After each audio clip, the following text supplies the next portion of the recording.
How are people actually making money with AI agents? Not the way the headlines describe. There is no genius prompt. There is no secret model. There is no swarm of brilliant robots running a hands-off empire while its owner sips coffee on a beach. It comes down to one boring system that does a single, repetitive task. That system runs over and over while someone sleeps. The person from your old job who just quit and now checks their work twice a day did not outsmart you. They built one of these, and they stopped waiting. That ordinary thing is the entire opportunity, and it is the one part nobody is trying to sell you. Start with what an AI agent actually is, in plain terms. A chatbot waits for you to talk to it. An agent does not wait. You give it a goal, you give it a few tools, and it takes steps on its own until the job is done. Think of the difference between a calculator and an accountant. One answers when you poke it, the other notices what needs doing and goes. So why does this matter for your money? Because most income online is just a chain of small, repeatable tasks. Someone fills out a form, a reply gets written, a file gets moved, a lead gets followed up a day later. None of it is hard. All of it is tedious. And tedious, repeatable work is exactly what an agent is built to swallow. Now here is where people get it wrong. They assume you need to be technical. You don't. The most common money-making setup right now is almost embarrassingly simple. You take a task a small business hates doing, you wire up a tool like Zapier or Make to watch for it, and you let a model like Claude or ChatGPT handle the thinking in the middle. The business pays you because their problem disappears.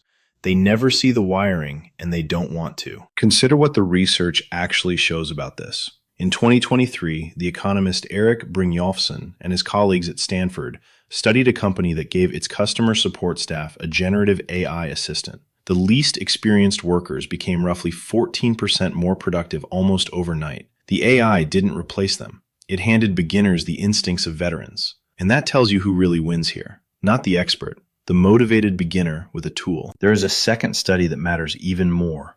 A team from Harvard and Boston Consulting Group, led by a researcher named Fabrizio Dell'Acqua, gave management consultants access to GPT-4 and watched what happened. On the tasks that suited the AI, their performance jumped sharply. But on tasks just outside the AI's range, the people who trusted it blindly did worse than people with no AI at all. They called this the jagged frontier. The lesson is not that AI is unreliable. The lesson is that the money lives in knowing exactly which tasks to hand over and which to keep for yourself. So what do normal people actually build?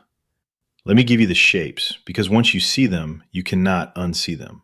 The first shape is the inbox agent. A small business gets the same kinds of emails every single day. Quote requests, booking questions, refund complaints. You build an agent that reads each one, drafts a calm, on-brand reply, and parks it for a human to approve before it sends. The owner saves an hour a day. You charge a few $100s a month. Now multiply that by 5 clients and look honestly at what you've made. The second shape is the content repurposer.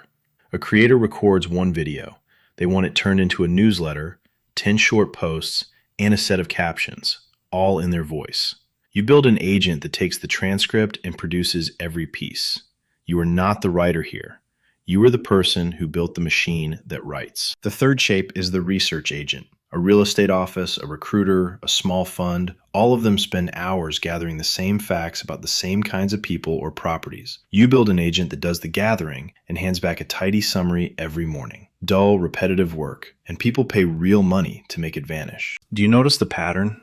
In every one of these, you are not selling intelligence. You are selling the removal of a chore. Let me make one of these concrete so it stops feeling abstract. Picture a local dog grooming business. Every day, the owner gets a dozen messages asking the same 4 questions. How much? When are you open? Do you handle big dogs? Are you there on Sunday? She answers them between appointments, half distracted, and she loses a few customers simply because she replied too late. So you build her an agent. It reads each message, knows her prices and her hours, drafts a warm reply in her voice, and waits for her to approve it from her phone. She clears 12 replies in 90 seconds while a dog dries. She books more. She pays you $300 a month and calls it a bargain. Nothing about that required you to be an engineer. It required you to notice. So here is a question worth answering before you watch another minute. What 4 questions does a business you know get asked over and over? The dog groomer had 4. Yours will too. Drop them in the comments because that little list is the exact spec for your first agent. You might remember the first wave of hype around all this.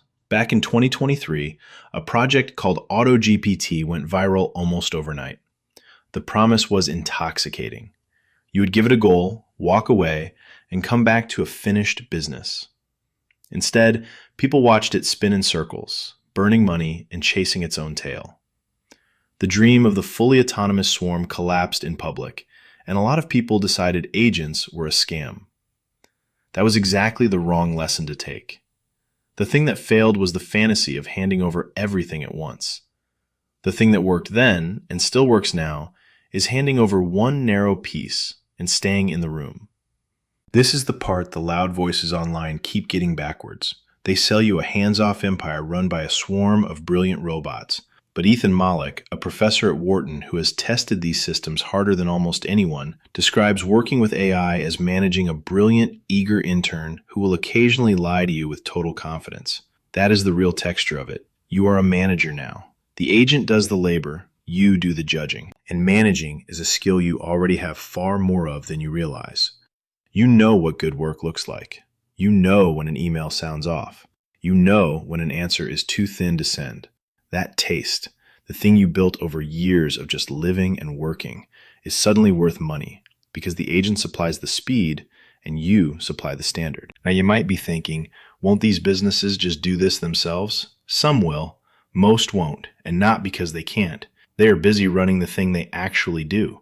The groomer wants to groom. The recruiter wants to place people. They do not want to learn a new tool on a Tuesday night, and they will happily pay someone who already has. It is the same reason people hire bookkeepers and web designers for work they could technically learn themselves. Your edge is not secret knowledge. Your edge is that you bothered. Let's talk about what this costs you, honestly. The tools are cheap. A model subscription runs you the price of a few coffees a month. An automation tool like Make or an agent service like Lindy sits in a similar range. Your real cost is not money. It is the willingness to build something ugly and let it run before it feels ready. Most people never get past that wall. They tweak forever. They wait for a course. They wait for permission. And while they wait, the motivated beginner has already put a clumsy agent to work and started getting paid. Think for a moment about how you price this, because it reveals the whole game. You are not charging for the 4 seconds the agent works. You are charging for the problem that vanishes. A business does not care how fast the machine is. They care that a chore which ate an hour of their day is simply gone. So you price the outcome, not the effort. That is why a simple agent can be worth hundreds a month while costing you almost nothing to run. The margin is not a trick. It is the reward for being the one who built the system instead of the one who needed it. So what does the path actually look like for you, starting from nothing? It begins with a task, not a tool. You find one repetitive thing a specific person or business does every day and secretly hates. You do that task by hand once, slowly, paying attention to every step. Then you hand each step to an agent, one at a time, and you keep the parts where your judgment matters. You do not automate the whole job. You automate the boring 80% and you stand guard over the rest. Why does this beat trying to build something huge and clever? Because the jagged frontier is real. The narrow, boring agent stays on the safe side of it. The grand, do-everything agent wanders off the edge and embarrasses you in front of a paying client. Small and reliable beats big and impressive every single time in work that people actually pay for. Underneath all this, something larger is shifting, and it deserves to be said out loud. For almost all of history, earning more meant doing more yourself. More hours, more effort, more of your one body in your one finite day. An agent breaks that link in a way regular people can finally touch. Your income stops being tied only to the hours you personally grind and starts being tied to how many good little systems you have set running. That is not a small change. That is the change. But hear the honest caveat, because it matters more than any tactic. This is not passive, and it is not magic. Agents break. Clients change their minds. A model updates, and your careful setup behaves strangely for a week. The people who last are not the ones with the cleverest build. The people who win treat it as a real business, with real care and a real human watching the moments that count. The tools got easy. The diligence never did. So where does this leave you? This week, not someday. You do not need to quit anything. You do not need to code. You need to find one boring, repeated task in a world you already understand and build the smallest possible agent that takes it off someone's hands. One task, one tool in the middle, one human click before anything goes out. That is the whole beginning. One thing the hype always skips. An agent that acts on its own can also fail on its own, firing off a wrong reply or touching data it should never see while you sleep. Deciding what it is allowed to do and who answers when it slips is the actual job. That is the subject of Vance Sterling's The Sentinel Leader, building the agentic IT command center, linked in the description. Because this is what the panic at the start was really about. The person from your old job who quit did not outsmart you. They just stopped waiting. They put something imperfect to work while everyone else argued about whether it was ready. And the real opportunity was never the AI at all. It was the gap between the people who waited and the people who quietly began.